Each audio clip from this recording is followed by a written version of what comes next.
A happy afternoon to everyone here. My name is Sudeep and I represent Ajeenkya DY Patil University and the host for this webinar. On behalf of Ajeenkya DY Patil University, I welcome you all to this exciting webinar on financial technology. First, I will start with a small introduction about what we are. Ajeenkya DY Patil University belongs to the reputable DY Patil Group of Institutions and is known for fostering innovation.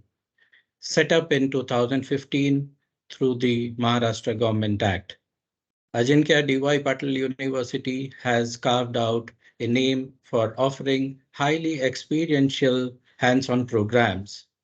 Our work is supported by excellent facilities and a highly motivated teaching community staff. ADYPU builds on the stellar track record established by the DY Patil Group, which has stood for academic excellence for last more than 4 decades now. We are a modern day extension of the Ajeenkya DY Patil University. Nuovos. Nuovos is a modern day extension of Ajeenkya DY Patil University, offering future-friendly educational programs for the trailblazers, risk takers, dreamers, and doers of tomorrow. Founded with the goal of equipping the next generation of Indian students to realize the many possibilities at the crossroads of management, pure sciences, and technology. Ajeenkya DY Patil University, Nuovos, has been a driving force in this endeavor from its inception. We think India is on the threshold of unleashing massive growth in new industries such as health, finance, space technology, education, as an increasing number of individuals seek answers via the internet and the Web 3.0 technologies. Now, coming down to our speaker for today's webinar, let me take the pleasure to introduce you to Mr. Avinash Kumar. Avinash, welcome you to this webinar. Thank you, Sudeep. Avinash currently heads the Nuovos vertical at Ajeenkya DY Patil University, Pune. He has been associated with the Ajeenkya DY Patil Group for the last 3 years and have a good exposure towards domestic and international strategic partnerships. He received his MBA from the Great Institute, Indian Institute of Management, Bangalore, and his engineering degree is from Birla Institute of Technology, Mesra. In his previous roles, he worked with leading real estate organizations with senior management teams. Outside of his work, he liked to explore places across the globe and try new experiences. Now it's time to start the program. Over to you, Mr. Avinash. Thank you, Sudeep, for the introduction, and I welcome all of you to this informative webinar on financial technology.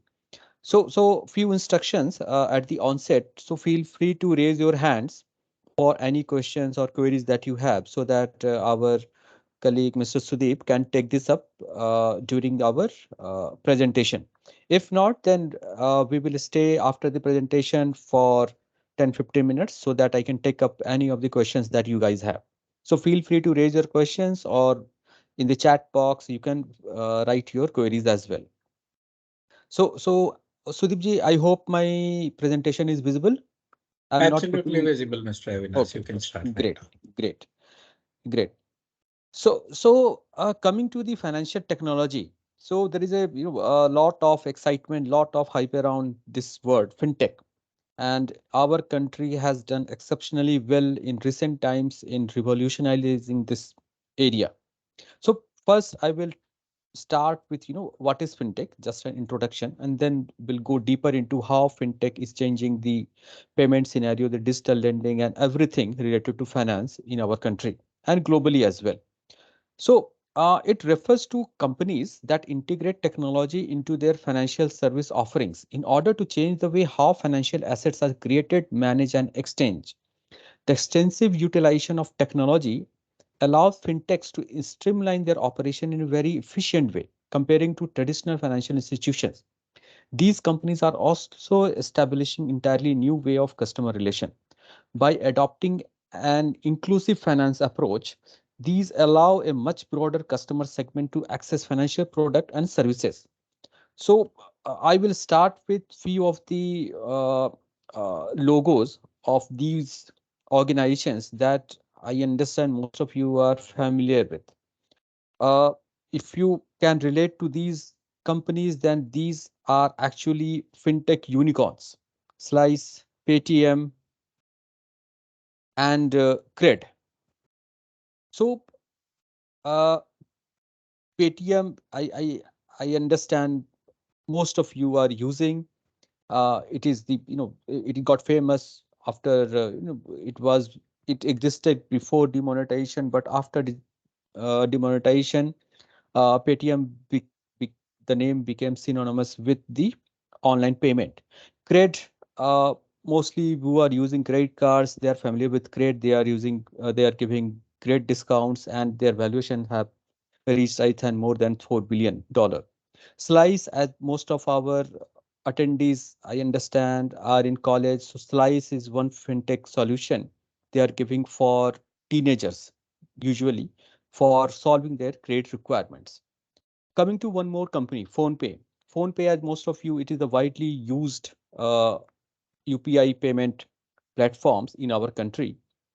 So I will give you a recent example how fintech is, this PhonePe and the internationalization of our fintech system is being used globally.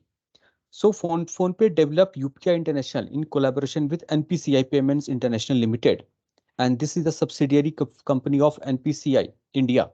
So I don't know how many of you are familiar with NPCI, but they are one of the leading government organizations who paved the way for this fintech adoption in our country. So recently, PhonePe introduced UPI International, a facility with which PhonePe users traveling to international destinations can pay foreign merchants via UPI and in the currency of that country.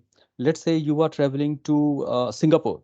So the usual problem that we face, that we have to buy an additional card and use that, and or we have to make our credit card accessible for transaction in that country.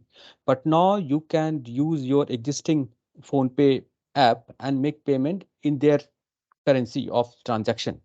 So that's where our Indian fintech evolution has reached globally, and not just Singapore, but also in UAE, United Arab Emirates, and soon it will be available in Australia as well. So you don't have to worry about paying in other currency, carry cash, or any other problems that we face. And in our resident who are available in those countries, they can also use the UPI system. So this is the way our fintech evolution has changing the game recently for our solving problems of various kinds. So this is an interesting fact. I don't know if you guys are familiar with. We have more than 100 unicorns in our country. Unicorns are those with a valuation of more than $1 billion.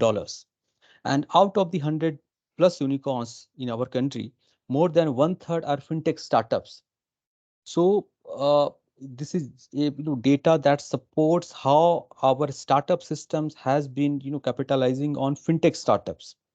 And another interesting fact, who are interested in fintech domain, in this, if I only talk about the salaries of unicorn founders, that stood at more than 1 crore rupees during FY21. And this does not, it includes the ESOPs, the share value that they get. So just the salary part is 1 crore. So, and if they are valued at more than $1 billion, so the ESOPs or their share in the company, I don't know if it's not less than 100 crores. So if we talk about the fintech market size of our country, and specifically the asset under management, AUM is short for asset under management. So in 2021, it was $50 billion. In coming next 2 years, it is projected to grow to more than three times, $150 billion.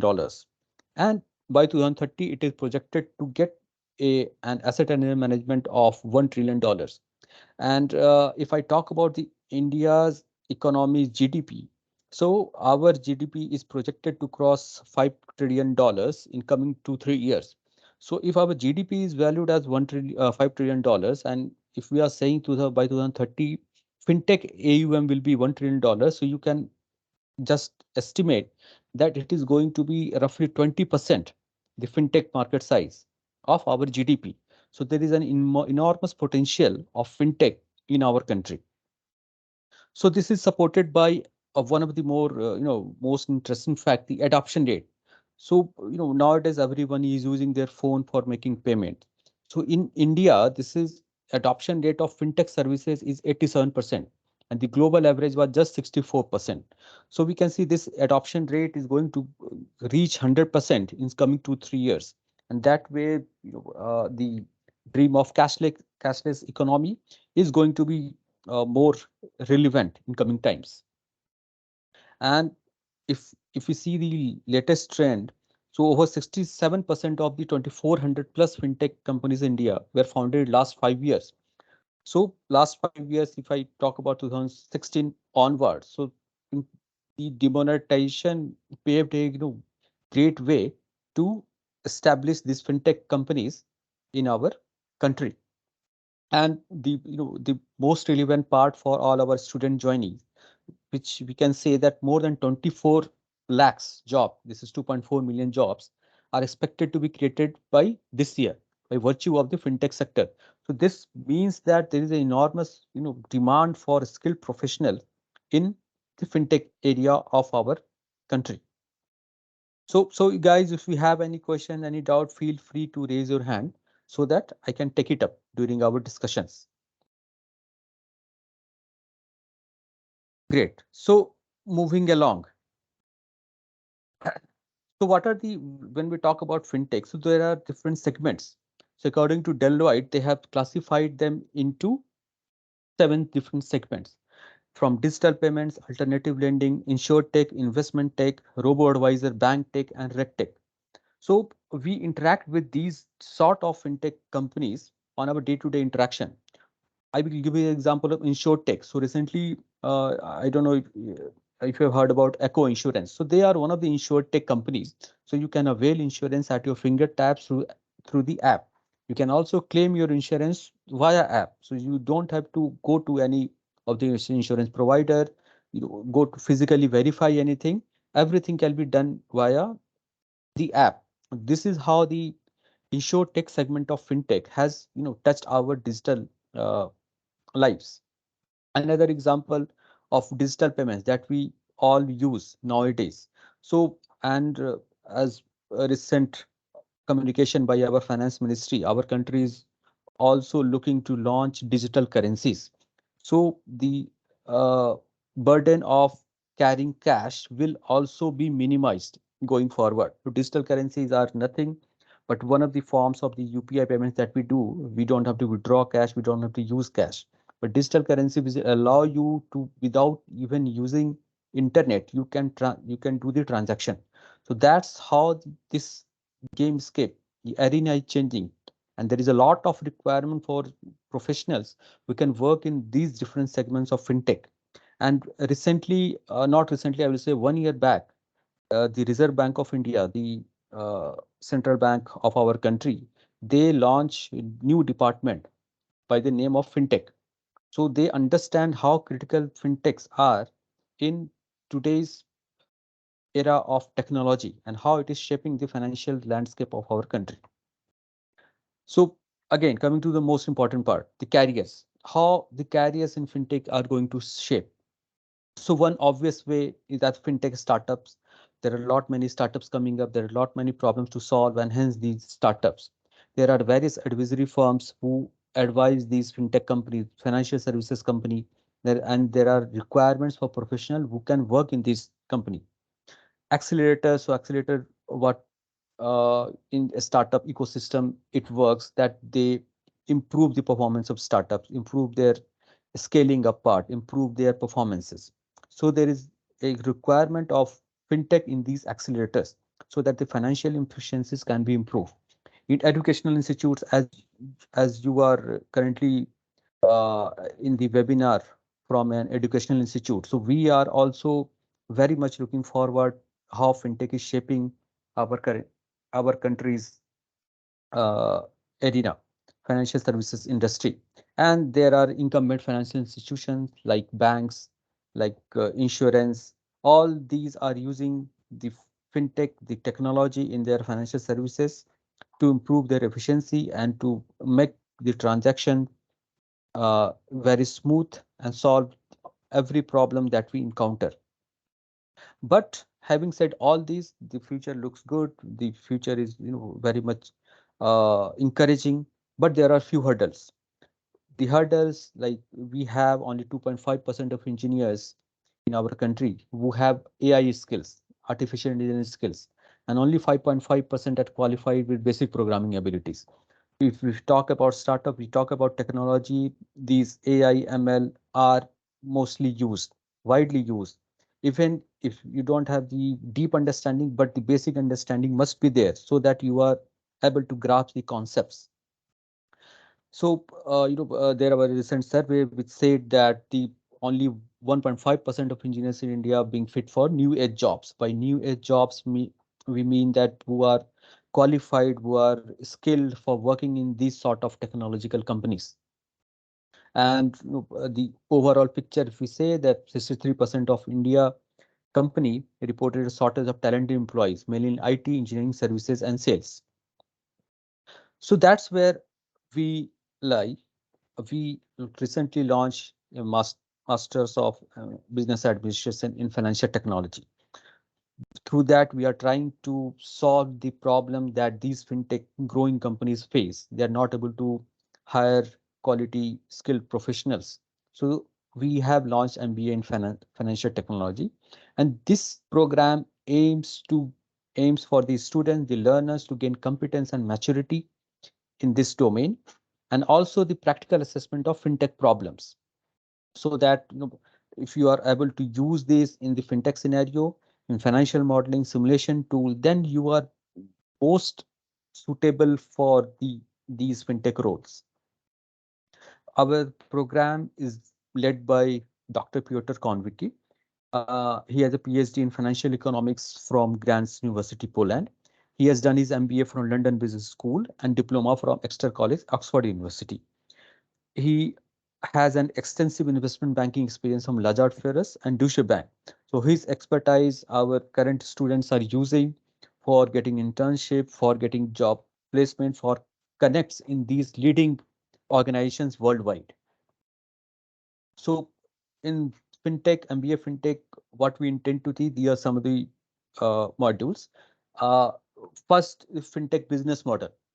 So this fintech business model aims to clarify what type of business model these fintech companies are using, how they are getting their payment, how they are generating revenue, and what are their cost exponences, and how these business model can be forecasted for raising funds, for inviting investment, and so on and so forth. Data analytics and machine learning in finance. So these are the actual use of technology in financial services industry as of today. Coming to the cryptocurrency, private equity, Python programs, these all form the backbone of financial technology. So there are two types of careers that our learners, our students can look forward to. First will be the financial analyst, researching and analyzing the need of clients, assisting in fintech product. So product management, product director, these sort of role flow from there.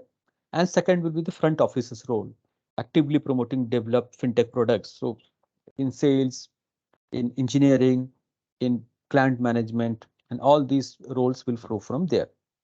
So coming to the end of presentation, so I will request you all to make the best out of this opportunity, as our fintech sector is growing so much and there is a lot of requirement for personal persons who are, who have a basic understanding of financial technology. So kindly join this program. Our admission team will be in touch with you, and I look forward to your support and suggestions. So any suggestions, any questions you have, kindly feel free to ask. I will be happy to share with you. So I can see in the chat box, Hitans Sachin has requested, can you share the presentation? Yes, obviously we represent education institutions, so we believe in sharing of knowledge. Obviously, we will be sharing the presentation with you. I hope you registered through our form and we have your email ID. Avinash, Sivaraja has raised his hand. Sivaraja, do you have any question? I will allow his mic. Yeah.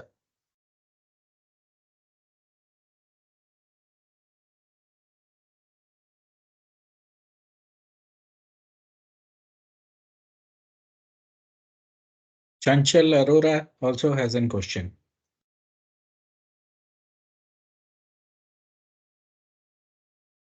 We have Murlidhar also has a question. Hi, sir. Hi. Yes, Sir, Chanchal, I'm you can sorry. ask your question. Sir, I just wanted to know what are the problems what are the problems arise from fintech, and what are the challenges that fintech solves? Okay. Is this Chanchal? Yes, Yes, sir. Avinash, Chanchal. Yeah. Hi. Hi. So I will give you Hi, very sir. yeah, I will give you very relevant example. So we all are using UPIs nowadays, right? You all scan Yes. and we pay the vendor, the merchant. We all send money among ourselves, among friends and family, right? This UPI. But you Yes, might have yes, sir. but you might have also seen there is no charge for UPI. There are no transaction cost which the user pay, Yes, sir. right? Because let's say you transfer 100 to your friend, the friend receives the 100 rupees. And if your friend transfer you 100 rupees, you receive 100 rupees. There is no transaction cost there, right? Yes, sir. Yeah. Okay. So see, this is one of the problems that fintech solve. UPI. UPI is the birth child of NPCI, National Payment Corporation of India, and they are leading the fintech revolution not in our country but also globally. NPCI. This is one of the problems that fintech actually solved, right? Let's say you have to pay 100 rupees to your friend who is sitting in another part of country. You might have to log in your bank, do all those IMPS, RTGS, NEFT like those. But currently you are using your phone and just on the tap you are using your thumbprint or UPI pin and you are able to send money. It doesn't take more than 5 to 10 seconds. Okay. But actually this involves a infrastructure setting up of infrastructure for UPI payments. There is servers, there are people involved at the back end. There are people who monitor the transaction. If anything goes wrong, they highlight. There are risk analysts at the back end. So these backend problems are there. But what government of India declared that UPI has to be a public good. By public good, we mean that this is for the welfare of the masses, and public should not incur any cost, direct cost in that. So public good, it roads are also classified as public goods, but indirectly we pay toll taxes, we pay registration taxes for our vehicles and all those. But you don't have to pay any charges when you are using any road. So that's the same thing with UPI. But what happened in this infrastructure setting up of UPI payments and all these server costs, people costs, the private players are currently bearing the cost. And that's why there is the silent problem is creeping up. And you might have realized that initially the UPI payments were very much without any transaction failure. But nowadays there are some failure of transactions. Yeah, few years back it was 1% of the total transaction, but now it has increased to 2% of the total transactions. And that's why it is deterring people to use UPI payments for larger amounts. Uh, I don't know if you use UPI payments for more than 50,000 rupees. Mostly, I think 80% of the transactions are below 200 rupees because people feel safe that, okay, even if the transaction get failed, 200 rupees is not a such big deal. So that's where, in this fintech landscape, there is a problem coming up. and government is trying to solve them with consultation with private players, and hopefully this will be resolved, but ultimately the taxpayer will have to bear the burden. So Chanchal, I hope I gave you a good example, relevant example of what type of problem fintech solve and what type of problem So fintech is. basically, Yeah. fintech is all about to improve the financial service, and it should be more accessible. Finance should be more accessible.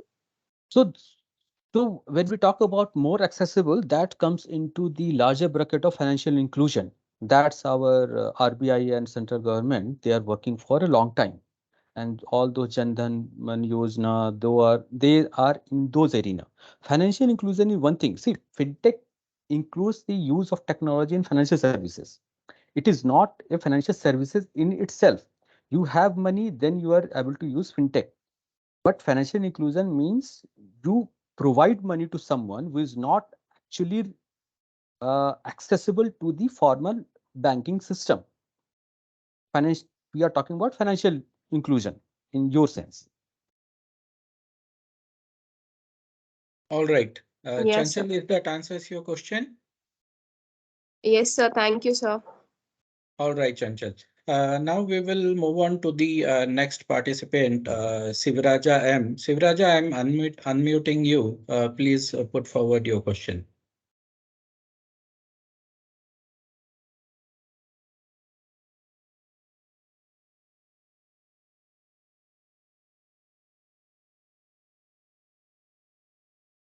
Meanwhile, if anyone else, Kumara has asked, sir, but UPI company, how they get profit by providing free services?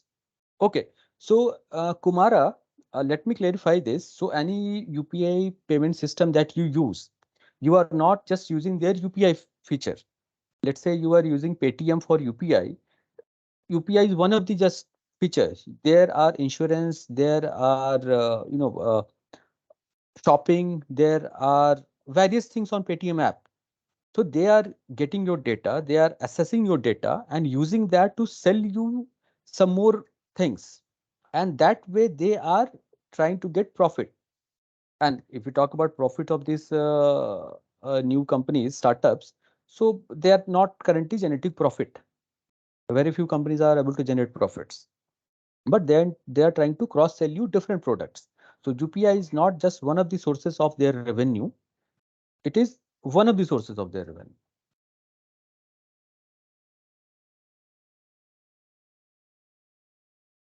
Is that answers your question?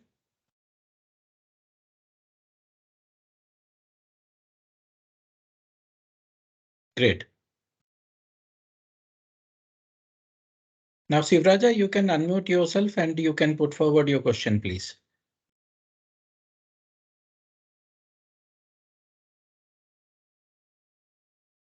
Okay, Murlidhar, you can unmute yourself and you can ask your question. Okay. Very good afternoon, Mr. Avinash. Good It's a afternoon, Professor sir. It's Muralidhar from Surana College. Yeah. Hi. So just wanted to know after hearing all this, because you're telling the opportunities for a technical. So now our majority of the students will be doing their UG. So we know there are few courses at UG also for fintech. But what is the scope for the students who are in their final year? So any certification courses which can help them to get placed in fintech companies, like short-term courses of maybe 6 months, 1 year.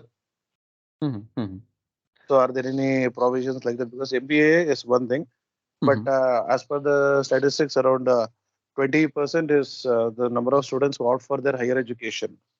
So we know the enrollment ratio is also less. So they should also not get missed out from this. So are there any such courses where they can do it online or offline courses so that it will help them to have a better career prospects? Great, sir. Thank you for your question. So if we look at short-term courses, short-term skills, which can help the students, so we should go for these contemporary software languages that we have in artificial intelligence, machine learning, and Python. Okay. So these form actually a bucket. Okay. These are These the form the yeah, these are the backbone for any technological company that exists today. Okay. So Okay. this will certainly help student to able to understand the further nuances of any technological companies. This will act as a, I can say, backbone, the base to Okay. for them Fine. to understand what technology, how they are used in fintech or any other technological companies. Okay. Fine. Sure, If sir. that Thank you very answers your much. question, Professor Muralidhar. Yeah, definitely. Yes. Thank you. Great. Yeah. Thank you. Lakshmi Good day. Narayan, you can unmute yourself and you can ask your question.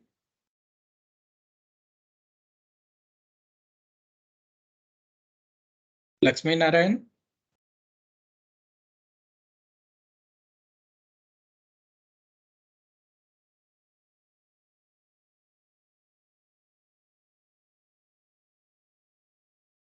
Anybody has any other question? Yeah, Bhuvan, you can unmute yourself. You can ask your question.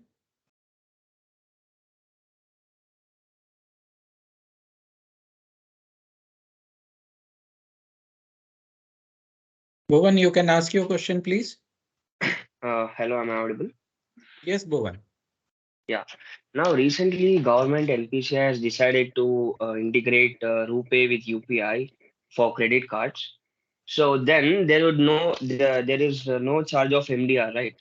So if there is no charge of MDR, how can the related stakeholders to be incentivized to encourage these transactions? Sorry, sir. I missed one of your words. No charges to MDR.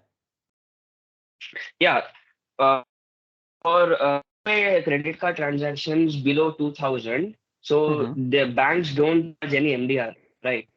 So if there is no proper compensation to the related stakeholders, how can they continue to do so and also pass on the benefits to consumers?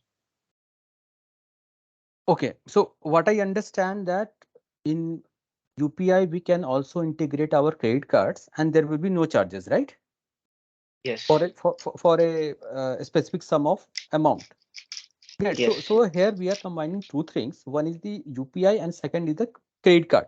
So credit cards, they have a different model. So credit cards allow us to use at least 1 month of uh, transaction and that on credit, and we have to pay after 1 month. So you can always yeah, ask why, how can credit cards do that and they do not incur any interest cost, right? yes, So that is the main question I think we should answer. So credit card has a different model. First, they get their revenues from the shopping companies that you interact with. Let's say you are buying a washing machine for 20,000 rupees and you are using a credit card and they give you a discount of, let's say, 1,000 rupees. But at the back end, the credit card companies have an understanding with the washing machine company that after the 1,000 discount, 500 has to be borne by the washing machine company and 500 to be borne by credit card company, right? And then yeah, the how the business, so that helped you to buy the washing machine. The actual cost of washing machine might be 10,000 only, but you are paying let's say 19,000 rupees, and there is some profit given to the credit card because the credit card enabled you to purchase the washing machine. So there is a different model altogether at the back end. Second, the second source of revenue for credit cards are whenever you default on your payments. So they charge a huge interest, right? And yeah, that interest get added to the revenue. The third, let's say you are purchasing something on EMI, that is again helping you to further shop. That EMI, there are some processing fee, there are some additional charges. So that also get added to the revenue of credit cards. So that's why we think that credit card companies are sort of fooled that they are giving us a 1 month of credit, but that is not so. They are actually helping us to, they are actually motivating us. They are making easy to shop anything beyond our purchase limits, and that way they are generating revenue. So that's the business model of credit cards. And if they are also allowing you to for UPI payments, their model remains intact. There may be here and there something changes in their business model, but not more than a 0.0% of any of their revenue. So that is not going to change anything for the credit cards. UPI, they will again enable you, they will charge something. I don't know if you have interacted with Paytm. So if you try to add money from your credit card in your Paytm wallet, they will charge you, I think, 1.5%. So that's the transaction charges that you have to incur if you are trying to pay via credit card. But again, if these things also get included in the public goods, then these charges will be abolished, and these charges will have to be borne by government, and not government, ultimately we the people who pay taxes. Okay. Thank you, sir. All right. So, Mr. Avinash, now I'm unmuting Lakshmi Narayan. Lakshmi Narayan, you have a question? Please unmute yourself and you can ask your question. Good afternoon, sir.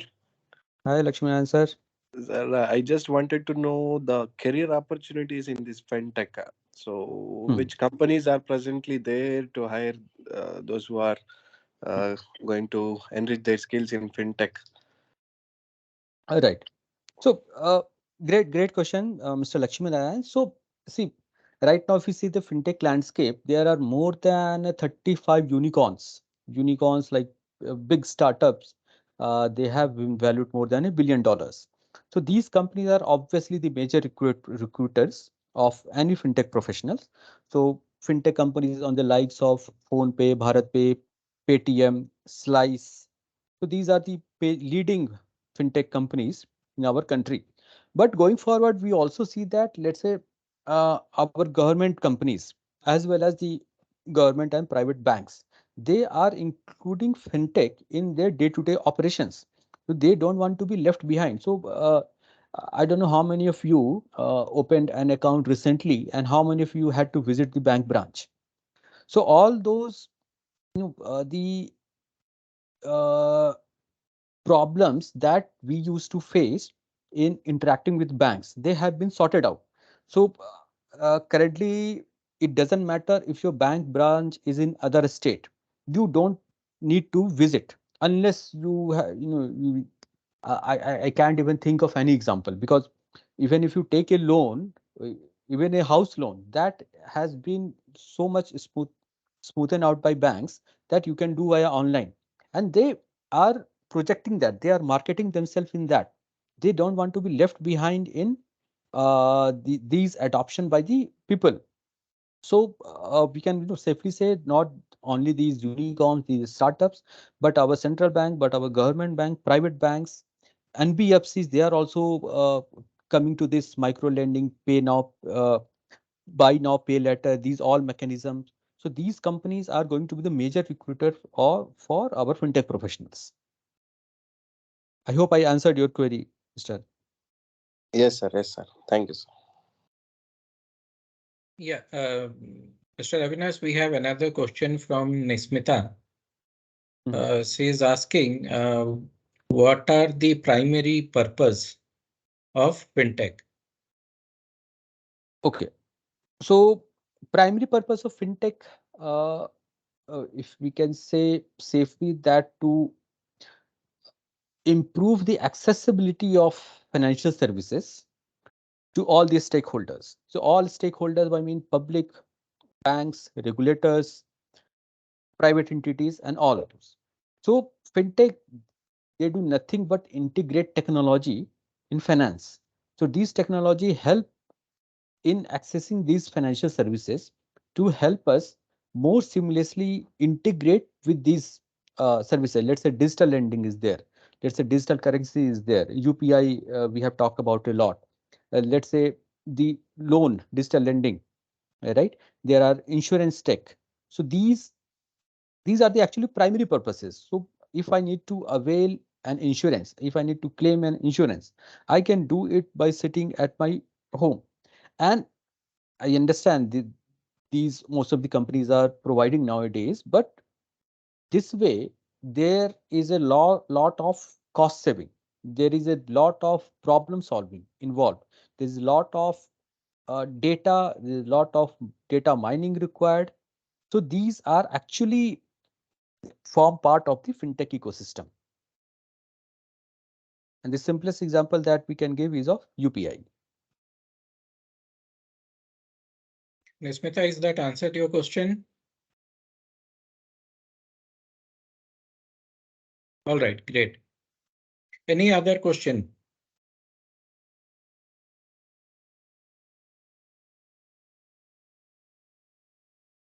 Yeah, Chanchal Arora has another question.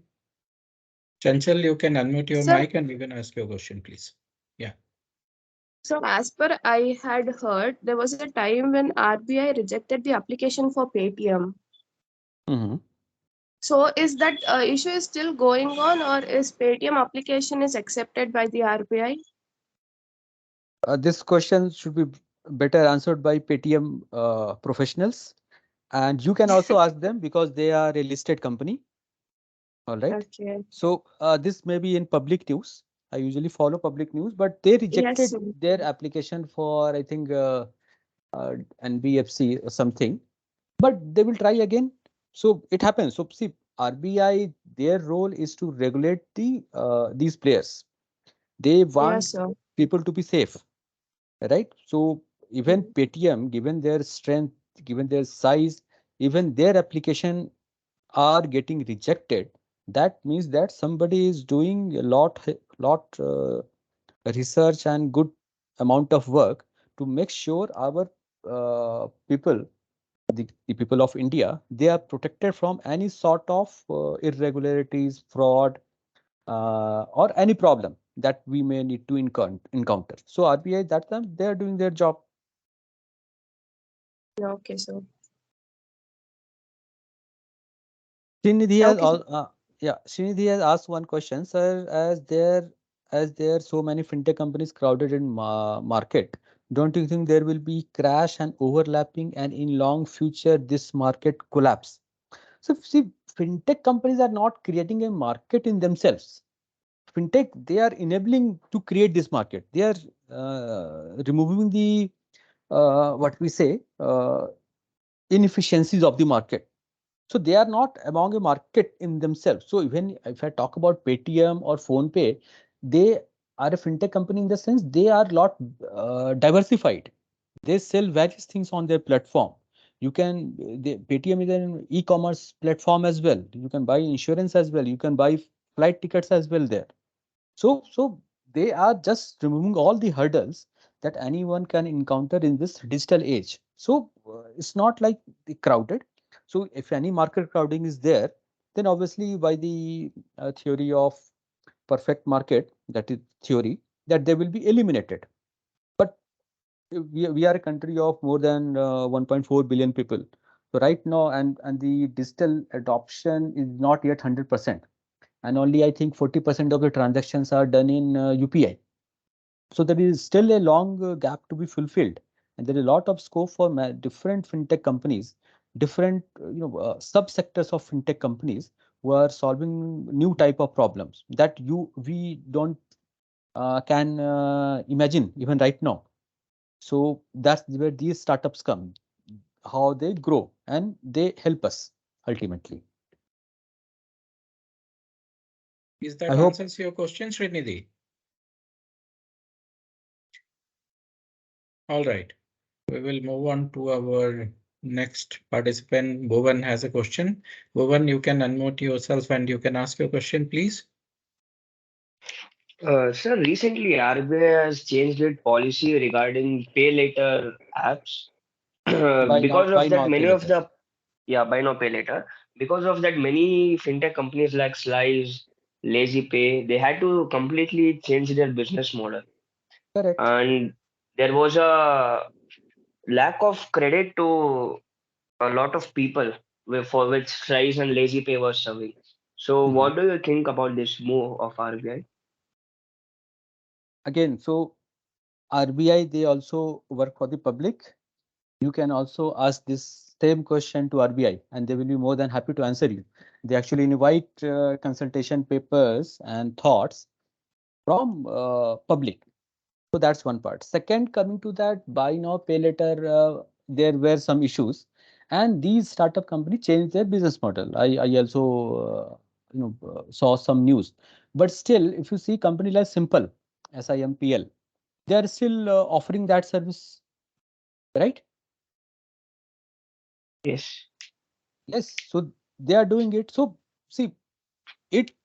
I will try to explain it in a more broader way. Again, RBI is a regulatory body. Okay, and these startups, these are they are trying to solve our problem, people's problem. There are instances where they deviate from the late guidelines, and for most of these models there are not late guidelines, there are no guidelines as such. So when RBI intervenes, they come up with their own guidelines, and these companies, they find that they are deviating from these guidelines. So these companies, again, they have to go back to their boardroom, again do some exercise and come up with the new model. So that's what, this keeps happening for any startup ecosystem. I don't know, 5 years back there were any regulation for these food delivery companies, but now we have. You can see various protests also, government coming up with these solutions, some minimum wage and all those things. So these guidelines do not exist, then we cannot expect the companies to adhere to the non-existent guidelines. But when these come, they redesign their business model. That's the beauty of the startup ecosystem. That's where they are trying to go beyond limits to succeed on what they try to do. I hope I answered your query. Yeah, thank you, sir. Great. Sudeep ji, you are on mute. Yeah, Mr. Avinash, we have another interesting question from Nismita. Kindly take that up. Is there any threats to the physical existence of the banks or the traditional method of banking over fintech companies? Any threats to physical or the traditional method of banking over fintech companies? See, the banks will continue to exist. There is not going to be any threat to the banks. If any threat to our banks happen, then our financial system will collapse. So banks need to be there. There, it's very difficult to say there are any threats to the bank other than uh, any other foreign contribution. So these fintech and banks are, very much aware, very much they are playing on the front foot to to include these fintech solutions in their methodologies. So I gave an example of that, when was the last time that you needed to visit any of your bank branch? That's not the case, because they understand they need to include this fintech. And banks, getting a bank license is a very difficult task. And mostly our banking system in India is dominated by the government, but private players are also there. But having said that, fintech, they are helping the banks. The banks are setting up new fintech departments. There are new app developments, new features. They have the roles like product managers, fintech managers, and these roles you can see in not just in RBI but also in uh, government banks, that they are creating, and they are absorbing lot many people who are working in fintech. I hope I answered. Nismita, is that answered your question? All right. Any other question?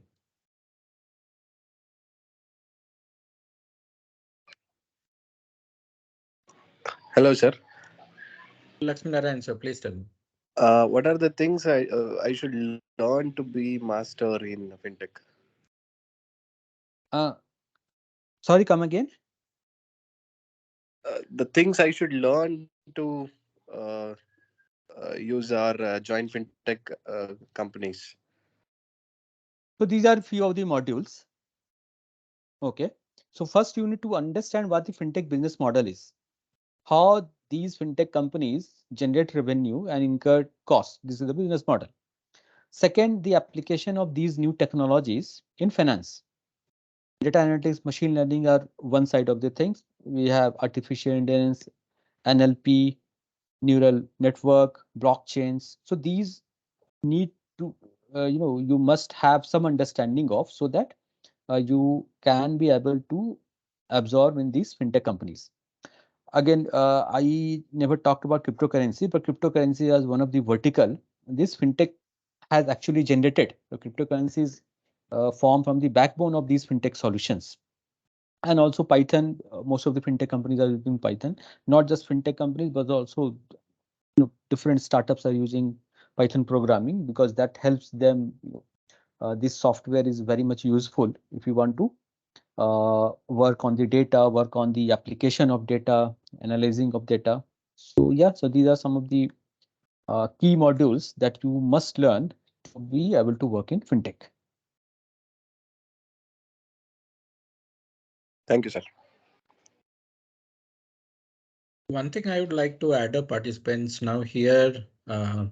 We are currently in a digital era. Now, in this era, we were attending a program by Dr. Philip Kotler, who is known as I think many of you must be knowing about him, the father of marketing. In his 92 years of age, he is still learning about the latest technologies, which is now becoming a necessity for all of us, like artificial intelligence, machine learning, how the technology works and how it is making our life easier.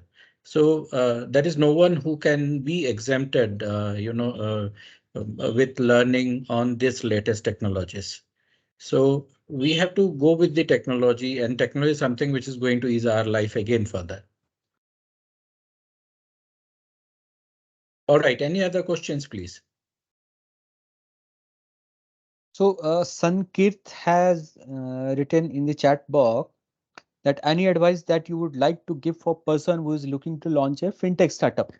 See, boss, we are from Education Institute, so I will say that please get the necessary education to have the working knowledge of fintech startup. So join our program. So that's one advice. Second, you will need to identify which customer segment, which fintech sub-segment that you need to work on, you need to operate in. So there's always some supply demand analysis that we need to do. In this case, let's say even if the problem does not, if the solution does not exist, then you need to create the problem statement, what kind of problem that you are looking to solve, then come up with the solution, and which customer segment that you will intend to do. For example, if I talk about Slice, so Slice, they focus solely on the credit requirements for teenagers. So teenagers are usually not connected with the formal banking system. They don't have access to credit card or debit cards. So what Slice did, they identified that, okay, this segment need some credit facility. They have money requirements and they launch credit cards for the teenager segments and isolating the parents so that the teenagers don't have to rely on too much on their parents. So that's how Slice, they have also become an unicorn, and most of you will might have used the platform. So you need to identify which segment to focus, how to address the problem, and then everything will follow from there. I hope I answered your query, Sankirt.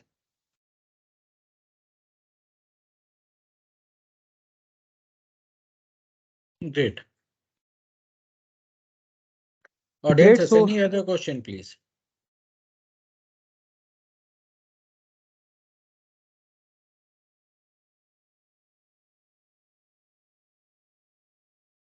We are left out with last 5 minutes, audiences. If you have any question, please put it across. All right, Avinash, anything you would like to add up? yes. So thank you everyone for joining this informative webinar. I hope this helped you. If not, so feel free to reach out to us at these coordinates, and we will be more than happy to answer your queries. And we will look forward for you to have in our campus coming year. And all the professors who took some time to join this webinar, thank you once again. I I actually am not from fintech industry, but I have an understanding. So I hope with my limited knowledge, I was able to answer your queries as well. So Thank great. you so much, Mr. Avinash, for giving such a wonderful insights on the financial technology industry career opportunities as such. Thank All you. right, thank you so much to all of you, the student community, the teaching community members who participated in today's program. We look forward to come up with some another interesting, exciting session like this going forward. And all the best to you all. Have a great day. Bye-bye.